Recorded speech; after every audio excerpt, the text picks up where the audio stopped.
Hello and welcome back to another Doctor Who Big Finish audio drama review. In today's review I'm going to be delving back into the war-torn world of the Time War, as I'm going to be reviewing the fourth volume of The War Doctor Begins, starring Jonathan Carley as the younger version of the War Doctor, in a box set entitled He Who Fights with Monsters. This box set is available to purchase now via the official Big Finish website in both physical CD and digital download formats. It can also be purchased as a part of a bundle alongside the other War Doctor Begins releases. So it has been a while. I've been away from doing reviews now for the past few weeks. I've had lots of university assessments and other commitments, meaning, sadly, listening to Big Finish has been rather low down on my to-do list, but it's really nice to be back catching up on the many releases from many different areas of the Doctor Who universe. So taking a look at how this box set pans out, as per usual, we have the inclusion of 3 stories, roughly around 1 hour each, the first of which is The Mission, the second is The Abyss, and the third is The Horror. Now, rather excitingly, all of these episodes have been written by Robert Valentine, meaning that it is one big 3-hour epic. Another thing that I would also like to mention immediately is you don't have to have listened to the previous War Doctor Begins releases in order to enjoy this set, which is a bloody good job because this box set is excellent, and if anything I recommend it almost as a flagship to get into the younger War Doctor stories. It is utterly superb. The fourth volume of The War Doctor Begins takes on a bold 3-part format, seeing the series take the form of a blockbuster epic completely written by Robert Valentine. Starting off with The Mission, this story sees the War Doctor take on a mission from a secret inner circle within Gallifrey to track down and kill the barber-surgeon, a third entity within the Time War that appears to be winning and will destroy both Daleks and Time Lords alike. The way this story introduces the barber-surgeon is utterly superb. I think it's no spoiler to say that you don't really see the character throughout this episode, apart from the odd line here and there, but the threat and tension created from this character is incredibly built over the opening story's runtime, which excellently sets up the rest of the set. He feels like Doctor Who's next big threat, and I can't wait to see how this unfolds. And what a great way to introduce a threat through the eyes of a trapped Dalek who seems absolutely terrified by the barber-surgeon and the terror he has already unleashed on the universe. How he up until now has lurked in the shadows, but through the story's events you can see what he is capable of. Naturally, the Daleks get wind of this possible mission, and the Dalek time strategist sets the hunter-killer cyborg on a mission. Although I'm not too much of a fan of the name, I think the story sets the character up well. I love the parallels within this story as the Doctor kind of gets flown into this mission by the Time Lords, and then equally the Dalek time strategist has a very similar meeting with the Dalek hunter-killer. It's a great parallel and quite funny to listen to. Jonathan Carley continues to provide a breathtaking performance, a desperate incarnation venturing far beyond the Doctor that we know. I think the way Carley can portray such an older, tired voice is incredible, given that he himself is a rather young male. There is a lot of stress and injury to his voice. This is a Doctor who has been through a lot, a Doctor who is desperate for the end, and as we've seen through some of the previous episodes, a character you really don't want to get on the wrong side of. I think it's really exciting that we're finally getting to that point within the Time War series that I feel like Big Finish have kind of got a bit more of a handle of what they want to do with the War Doctor, which I think is perhaps missing from some of the earlier releases, where they don't quite go deeper and dark enough into what is effectively a very distressed Doctor's personality. I don't know what it is about Time War stories, but rather ironically I always forget what happens in them over time. I know that I've really enjoyed some of the previous outings within this series, but the memories of the stories can often merge into one rather quickly, with the big Time War theme making the stories all have a very similar style. If I had more time, it would be great to marathon a series like this, to see in more detail how much this Doctor has developed over time, but I do like how he is edging closer and closer to the front line of the Time War, even being sent on a mission to kill. Robert Valentine continues his escapade through the universe with episode 2, The Abyss, and whoa, is this box set turning out to be an absolute cracker. I love a Doctor Who story which you can't tell at all where it is going, but not in a way that is overly complex to the extent of mind-boggling the listener so much that you simply don't care about the outcome. This story is filled to the brim with revelations, references and sudden scenes that continuously shocked me as a listener, which kept me even more hooked. The Daleks are incredibly intriguing, seeing cracks starting to form within their hierarchy.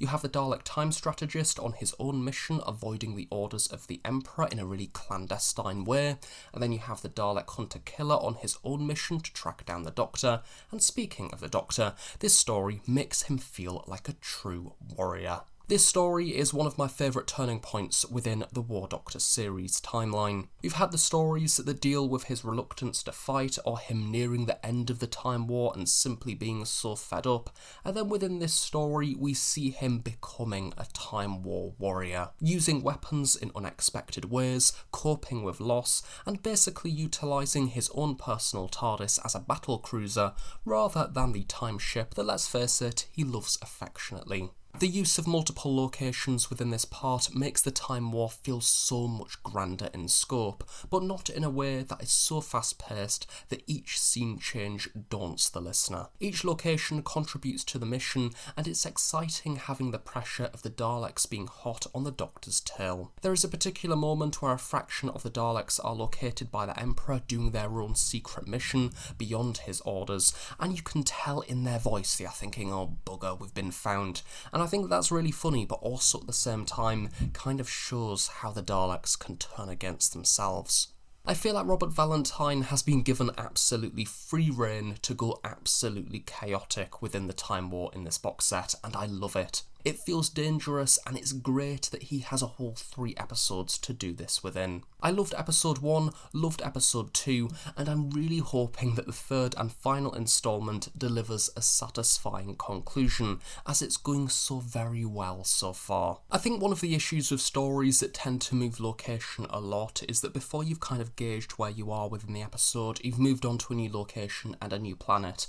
What I like with this story is that everything feels very measured and very careful. Although it still has that element of unpredictability, you do feel like the story has been very carefully planned and orchestrated throughout the story's runtime, to the extent that it still keeps you hooked regardless of the fact that it's moving very quickly. Because there are so many exciting things going on in this story, I completely forgot to talk about the Spider Daleks, a lovely bit of variety. They have very squeaky sharp Dalek voices and add another exciting element to the narrative, although do be warned, they don't hang around for long, but they do make for a nice inclusion on the cover. The cliffhanger for this episode is absolutely incredible, probably one of my favourites within the Time War range to date. Carly delivers it amazingly, and I can't wait to hear what happens next. I'm actually currently listening to this set whilst doing university assessments, so once I've done a little bit of work, I'm listening to one story, then going away and doing a bit more uni work. I'm using it as a treat, and the urge to listen to part 3 immediately after listening to part 2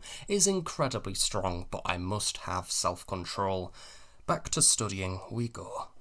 Okay, so my self-control didn't work. Here we are 1 hour later, having concluded He Who Fights with Monsters, and what a box set it has been. I really should get back to doing work after this. Valentine concludes the set with the horror, and I'm so pleased to say that it does not disappoint, at least in my opinion.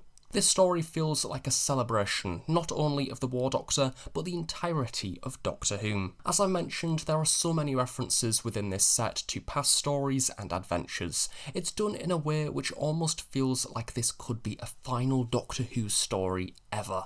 It looks to the future, whilst also going right back to the start. As you may know if you've listened to my other Big Finish reviews, I like a box set with a purpose and intent. I think Robert Valentine has absolutely sold both of those to me as a listener. Although the purpose of this set may not seem as clear within parts 1 and 2, as we enter the final act of part 3, everything comes full circle, creating a very satisfying conclusion. All 3 episodes have contributed incredibly effectively to the overarching narrative, and everything has been tied together into a neat package, in a similar sense to my personal favourite Big Finish box set of all time being the War Master Only the Good. And for those of you that know how much I love that box set, you will know that is a very high compliment indeed. The same compliments for the characters pass into this story. The Daleks are brutal. I love the little arc that we see them go on throughout this box set. It also gives the Daleks something to actually do. Rather than shouting exterminate constantly, they actually have a bit of a purpose, and you get a bit of a glimpse into the Daleks' inner workings and the way that they work as an actual society, which I know other Time War stories have touched on in the past, but I think that this one presents it incredibly well in particular. Jonathan Carley provides his strongest performance yet as the War Doctor, an utterly ruined incarnation through what he has experienced, and yet this story reminds him of that spark hidden within his past. The Dalek Hunter-Killer is also a great concept, very threatening, very well acted, and I love his weird obsession with the War Doctor, although I admit I'm still not a fan of the name. I think it just sounds a little bit too comic book and dramatic. As for Nicholas Lee Prevost, he is the barber-surgeon who we finally get to see within this story. The final showdown feels really grand, and both he and Carly have a superb dynamic. The character is really refreshing, thought-provoking, intense, evil, lovely. I want to see him again, but I also don't. This set has managed to develop a fully formed entity that will certainly stick in my mind, which I think is also a great achievement, especially given that this series is within the Time War and sometimes the format can get a little bit tired. Despite the fact that we are in this big high-stakes situation, I feel like the barber-surgeon still stands out as a thing in its own right. Essentially, in a series with lots going on, he still manages to make an impact. This story ignites that spark on a whole new level, personally hitting home for the Doctor in many ways, with lots of references, and it's a story packed full of surprises, very much like episode 2, all of which I'm purposefully leaving out of this review for the sake of spoilers, but it really is a lot of fun. And just when you think Robert Valentine has pulled the rug of illusion from beneath you, he pulls yet another rug from beneath you, with lots of references to many other Doctor Who stories, but also at the same time kind of throwing the rulebook completely out of the window, in a very similar way in fact to that of the Unbound series. This box set has given me the Big Finish buzz. The production team have really done a great job pulling this one together. In particular, you can tell that Robert Valentine has had the time of his life writing these scripts, and in turn, as a listener, I have really enjoyed going on that adventure with the characters. So in conclusion, what do I think of The War Doctor Begins, Volume 4, He Who Fights the Monsters? Well, I really like this set, however, I don't really want to see more. I think that the barber-surgeon works as a thing in its own right that should be in this box set, and then we never see him again. Because the beauty about the barber-surgeon, I think what's really highlighted within episode 3, is that it completely torments the listener, and it does absolutely everything that Doctor Who fans do on social media, and that is constantly speculate, be it rather grounded theories, but also ones completely off track and ridiculous. And I think that this story has fun with that. The way that Valentine utilises the Time War is not just simply making a war that's kind of somewhat affected by time, making the plot kind of a little bit time jumpy or something like that, like the beginning starts at the end or something. What I like about this box set is that we get to see the implications of the Time War, both in a rather traditional sense of war, but also bringing that to a whole new level of kind of surrealness as we venture into the later half of this series, but also show the impact of that on this incarnation of the Doctor. As I've mentioned throughout this review, this box set feels like it has an intent and purpose, and because of that, I would love for it to be just a standalone release, the Doctor versus the barber-surgeon, and that is all you need to know. So you can go and tell your Big Finish friends about listening to this set, and they are able to experience kind of this little capsule of the Time War, a 100% presentation without needing to go off to future releases to see more of the Barber-Surgeon like a follow-up. This story works as one standalone thing to really sell the concept of the Time War, which perhaps other series don't achieve in as an effective manner. My only concern is that after the results of this box set, the series is kind of going to stagnate again, and we're going to see more generic kind of Time War stories.